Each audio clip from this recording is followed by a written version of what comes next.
Hello, everybody. My name is Altan Demirkaya. I'm a manager of global travel and the director at Skal Vancouver.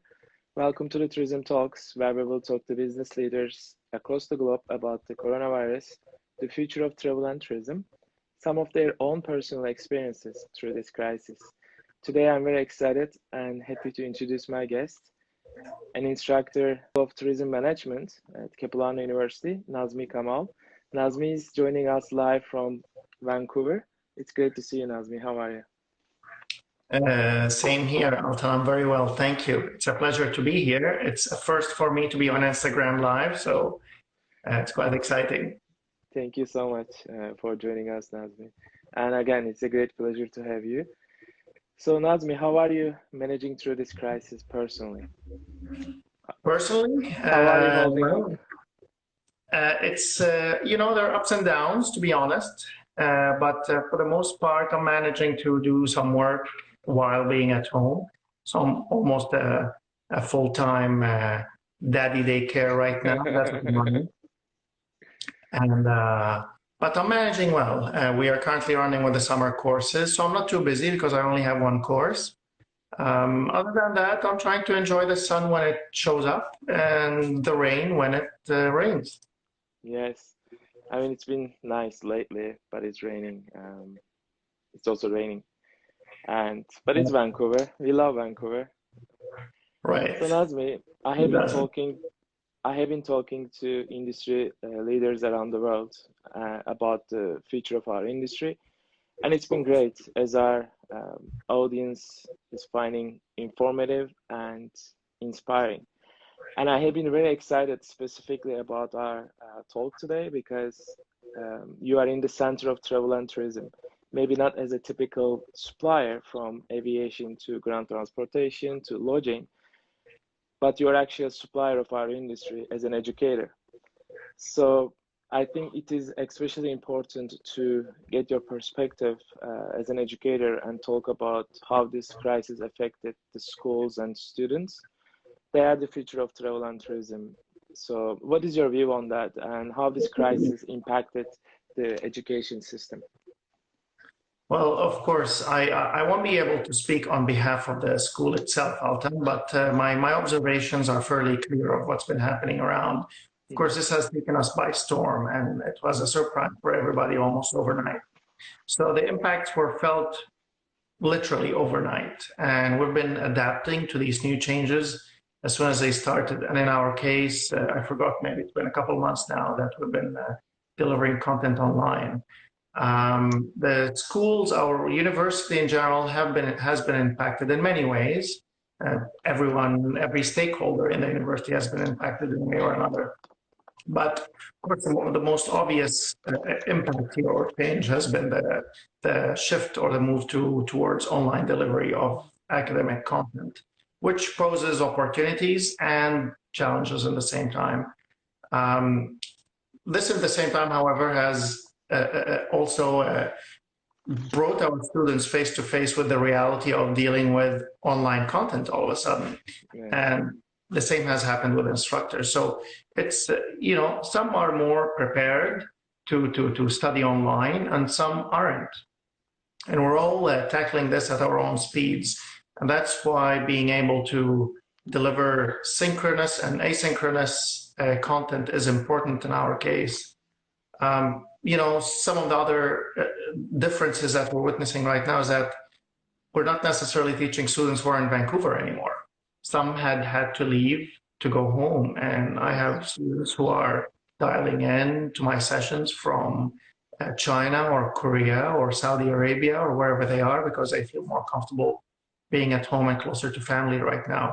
Mm-hmm. So that's another difference. And of course, financial stresses that this is all bringing to the student is unprecedented in this sense, and we have to, we're taking it a step at a time here.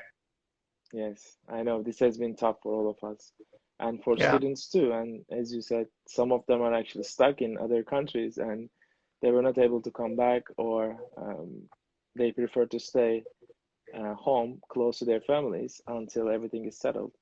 So It's It's been a understandable. really interesting experience for everybody, and I think we evolve as we go. So we have never experienced a crisis like this before. I think this has been very interesting. The I know. students are now facing challenges finding work or practicum placement. And I would like to get your feedback on what are some of the challenges, and perhaps we can talk about some of the best practices at this time. Do you think students are, I mean, the ones that are probably recently graduating or will graduate soon, I think, I'm sure they are now facing challenges in terms of finding work or You know, I can only imagine what those students who are about to graduate are thinking right now. It is an intimidating scene to be graduating into, excuse me, with businesses closures and the uncertainty about the welfare of many of these businesses that some of our students wanted to work with in the first place. So, you know, it's one of that's the number one challenge, really. It's the uncertainty of things. But you know, it's another to think about the resources available as well. So even with those who are still in school, trying to get by, and them trying to be able to find the right resources for them. You know, even when I'm talking to students who sometimes will tell me that I don't still have a microphone, for example, that's a resource issue, right? I'm not very comfortable. I don't know how to, you know, submit things on all these different platforms. That's a question to me for me it's a resource question here as well. There are opportunities as well, of course, that I think are, and I read one of the questions earlier that was there. It touches on that. I think there are opportunities. I think there are plenty. I think we will be graduating into a scene where business practices will shift, standard operating procedures might change. The level of customer service might change as well. And, you know, all of these things will require training, will require some form of knowledge or certification even in the future. Now, of course, not I don't know how long this will last and the current, the new normal right now, but I think it's a new normal for a while, and I think we'll be able to adapt to it. And that's that. yes, I think working from home or in your case teaching from home is could be challenging sometimes. And in your case, you are actually teaching to students, so you are spending probably minimum couple of hours to teach the students. And as you said, the resources and the conditions at home could be challenging sometimes. So I'm really amazed with all the educators, and because you guys are really special and you are doing your best to teach the students during this difficult time. Absolutely. I think we all have our different approaches. I'm personally, I'm enjoying the fact that we're exploring this whole new medium online that we've been talking about honestly for, you know, maybe 10 years. We've been talking about online learning and online courses, but now we have to face it. And the reality is we're just learning at lightning speeds here. And I can only imagine all these new platforms that are popping up right now Yes, with learning capabilities and features online that can bring to the table. So we do have many tools. It's just important that we're able to find the right tools here to use to deliver the content we want to deliver. exactly. And as you said, there are also opportunities for students during this time, and I would like to address that. And I think every time when we face a crisis, we need to focus on the future and do everything what we can to overcome those challenges. And my suggestion to students or anyone in this particular crisis that with coronavirus sending everyone inside, I think there are still opportunities for personal development with many live events going digital and so many resources already available online. And now is the time to get ahead and boost our resume. That's how I see it. I think this could be an opportunity for students too. Instead of getting lost in the sea of scary news and social media posts, I think we can turn our attention back to our personal development. And I know that there are also resources out there, you know, during this quarantine, events that normally wouldn't be available online now are available and being offered virtually, so they can follow those events, which is a great experience, I think. And also sometimes we may feel lonely working or studying from home. So my suggestion is that since I have been working from home for 2 years, they can co-work virtually. Probably you are also suggesting this to your students. And this way they can keep focused and avoid the feeling of loneliness. And, you know, they can take a free digital course and learn new skills. Now the millions of courses at our fingertips. And there are also webinars out there. They are also great, I think. And by watching the webinars, you know, I think we are able to learn new things in a very short period of time. That's why I love watching webinars, and I try to watch webinars every day. We need to be strong mentally as well, right? So, I mean, we talk about best practices, but sometimes we may not be in a condition to take these initiatives. And I know staying home could be depressing sometimes, but I think we need to stay positive and work on our personal development. I know that some of my friends, they started earning new certifications. Right. I think this is the time to boost our resume. These are golden words, Altan. You know, it takes me back to the year, when was it? 2002, when the Iraq War was about to start. I was in Switzerland myself and was getting ready, graduating from my bachelor degree and getting ready to go back home to my family and start my career. But the Iraq War was about to start. And, you know, and we're very close in proximity because I'm from the Middle East as well. So the first thought that popped in my head was, well, you know what, maybe I should stay here and continue on and do my MBA. And that's what happened. I stayed on for another year and a half while the war was raging in Iraq, and then obviously just calmed down, not to say it's over. But that's what I did. And I cannot be here today speaking to you as an instructor if I don't have that MBA degree with me, right? So some of these decisions that I look at and say, you know what? I was watching the videos the last time online about the, you know, how people forget that they were on a Zoom call and they just go, you know, the funny videos. I know that could be challenging sometimes. So. Well, I am looking at it from a positive perspective. I am enjoying the process. I'm learning a lot through it, and I'm bringing a lot to the table with it. I do think some of our students are still, you know, they're not as ready to be online, and maybe those will face a slower progress with their learning as we go by. But there's a tremendous amount of support that and I believe every other instructor has to offer online, where I'm making, you know, myself available in so many ways for students to reach out for me, whether it's through WhatsApp class groups or online recording of sessions online. My availability is, although I'm trying to limit it, but I'm available 24/7 now, right? So. And I am receiving these requests from students every once in a while, and I am responding to them on my own convenience and at my own time. So, you know, when it comes to opportunities here, I think we have a world of tools that are available for us just virtually right now. And I'm able to engage students in so many ways that I've never heard of, right, or never heard from before, rather. So, you know, you always have some students who speak a little less in class.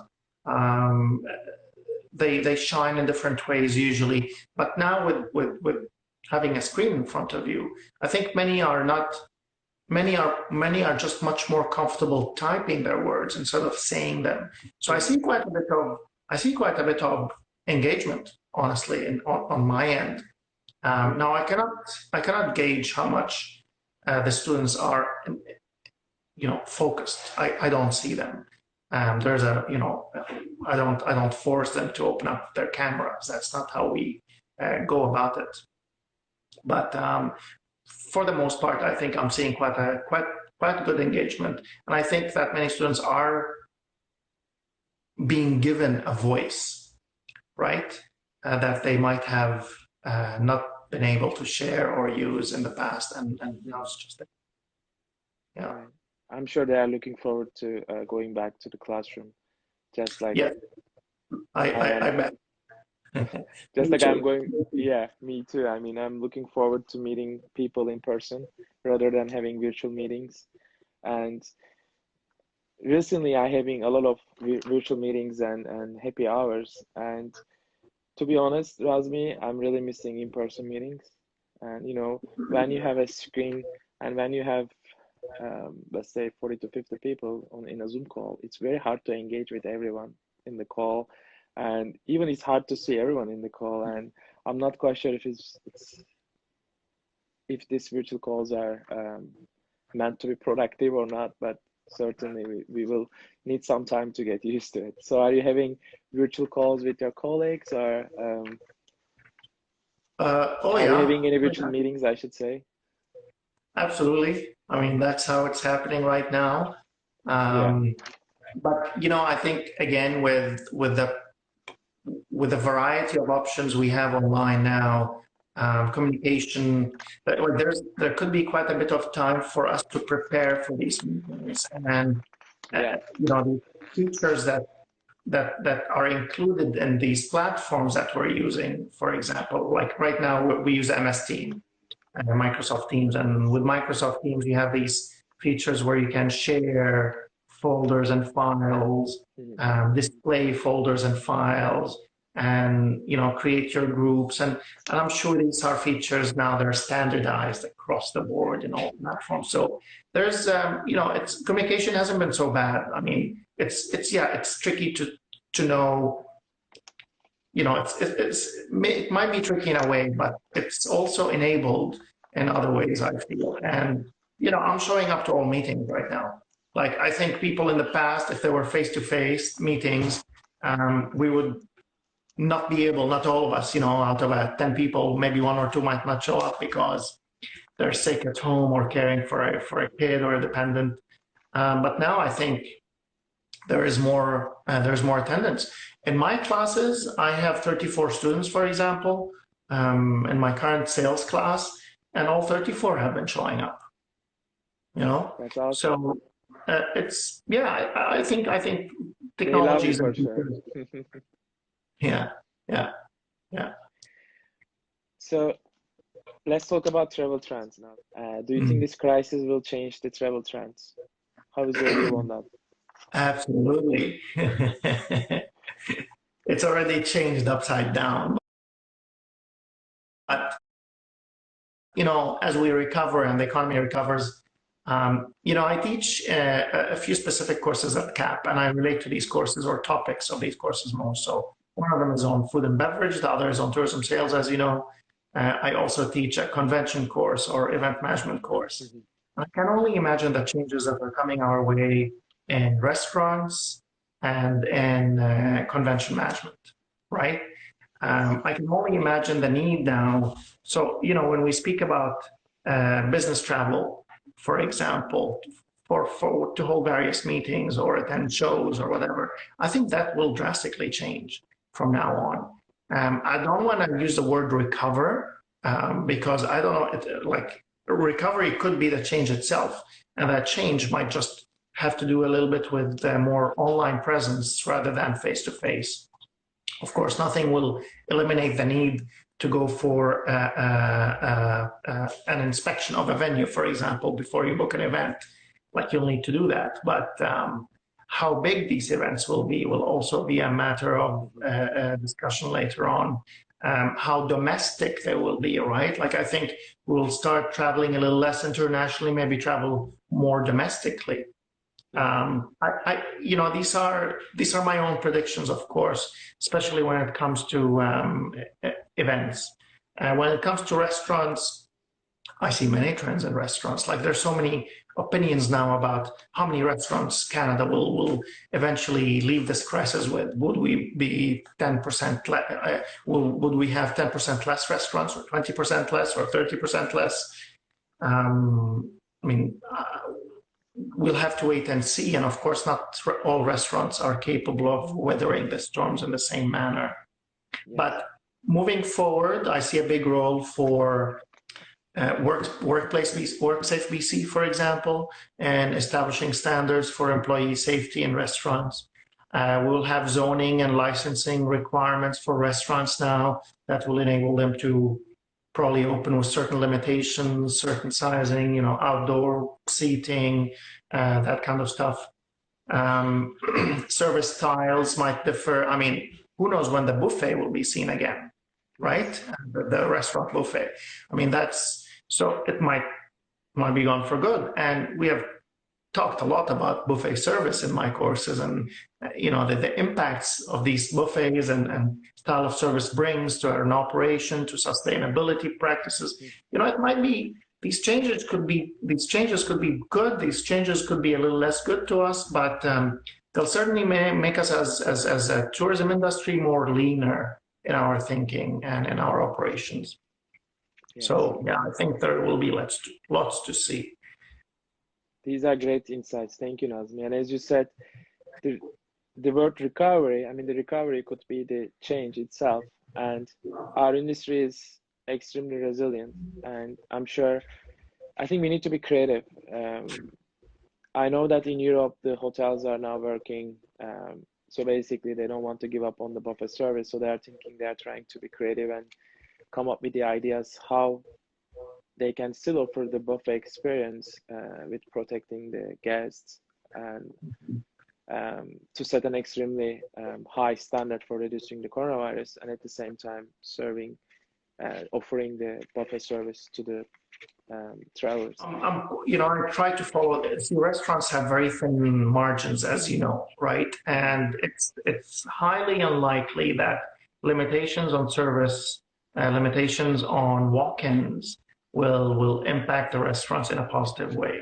I don't think many restaurants will not be able to operate even with a 70% capacity. Like they have to hit that 80-90% to be able to really break even or make a profit on small margins. So when their BC recovery plan comes in and tells restaurants to open up with 50% capacity, for example, well, where's the other 50% going to come from? Because I'm going to be losing money. Might as well just not open and shut my doors forever, right? So these are, it's just interesting to see how the industry will tackle this and how we'll move on from it. Yeah. Yes, it will be interesting for sure. But I'm really positive about the future of our industry. I think we have to stay positive because that's our passion and that's what we do. So I don't see myself working in other industries, and hopefully we will recover. I know it will take some time. I know there's a process. It's said that it will take 2 to 3 years for our industry to bounce back. And I'm not quite sure if that's even realistic. So if you think about the challenges we are having now in our industry. So talking about food, Nazmi, I know that you're an amateur chef. So do you find time to cook home? Are you enjoying? Do I find the time? Yes. Well, Elton, I've been cooking nonstop for 20 years. So it's not new for me.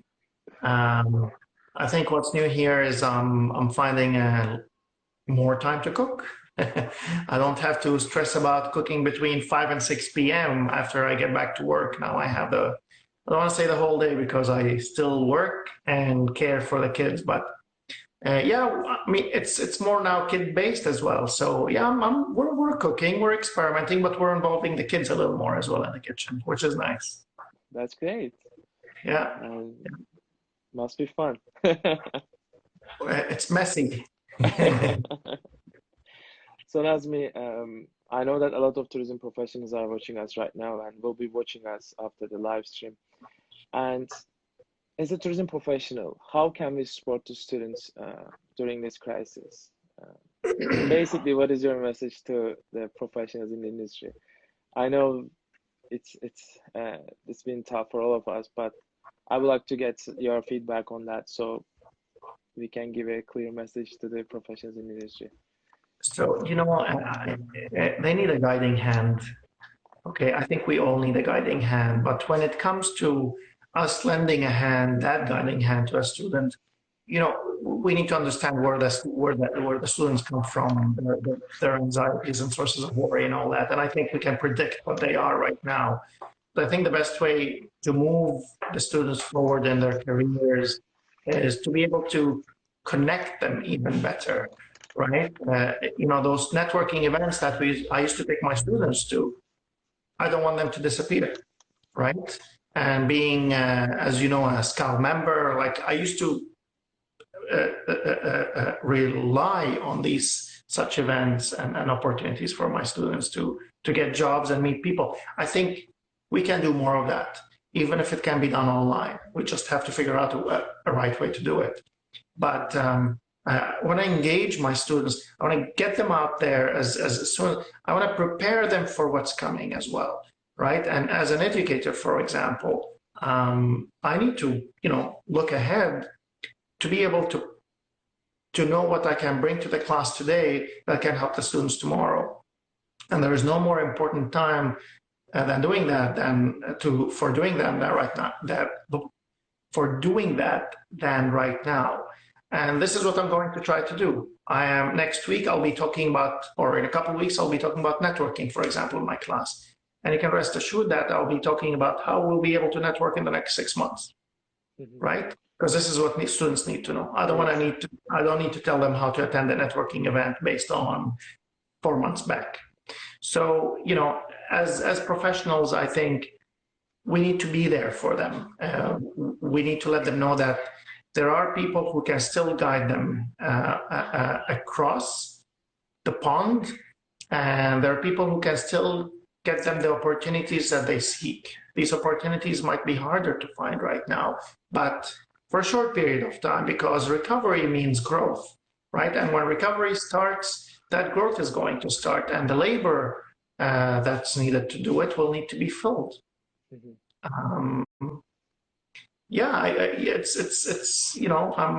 We're in it together, and if I don't move my students forward, I will not have a job tomorrow, So.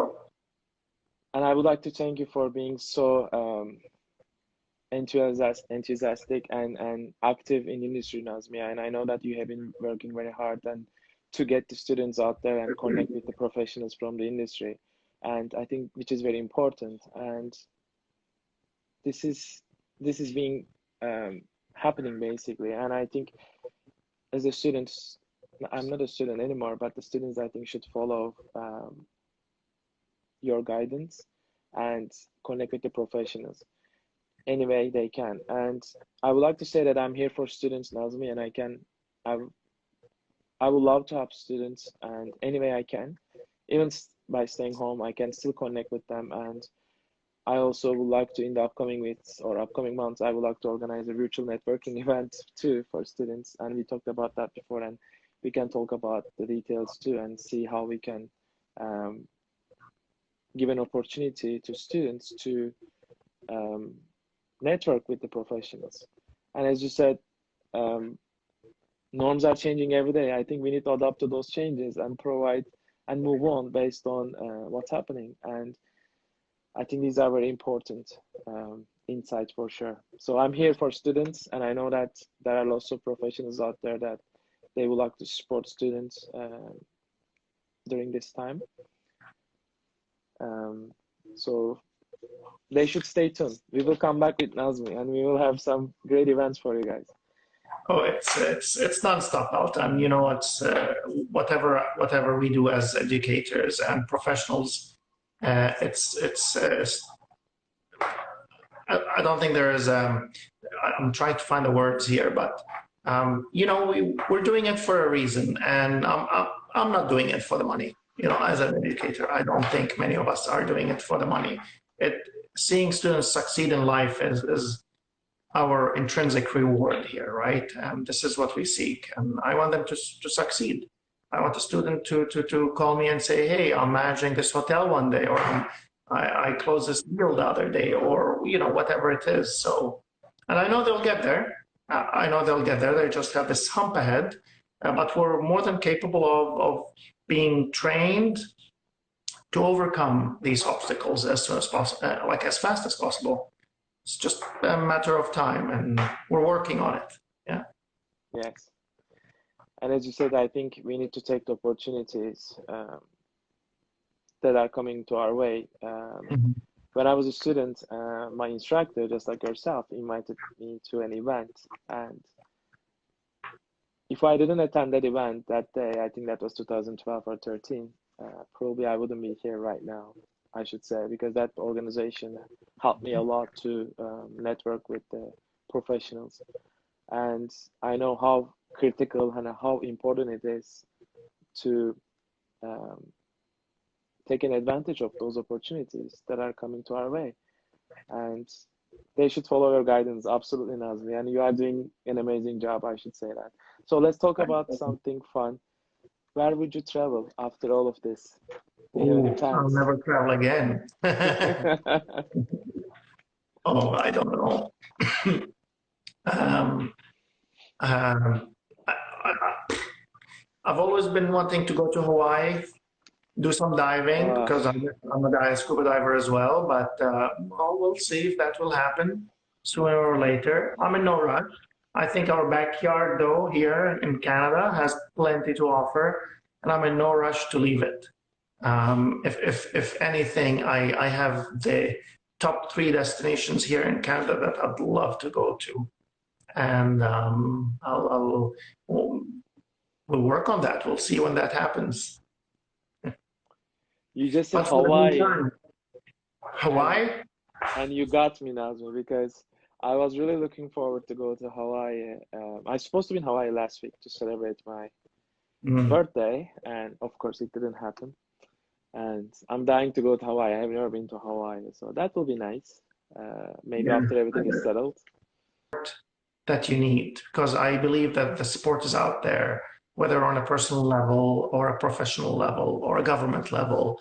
There's just a lot out there, and I think the main problem here with whether it's students or anyone else really is that not knowing where to get help from, or knowing that it actually exists, and it does exist, I think. So these are my words. Nazmi, I can't thank you enough for taking the time and sharing your valuable insights with us today. I truly enjoyed our conversation, so thank you so much. Oh, it was my pleasure, Altan. This was a great talk, and I appreciate your time for me. Thank you. And I would like to thank everybody for watching us. Please continue to follow our live streams. Stay safe and be well. Bye-bye. Bye-bye.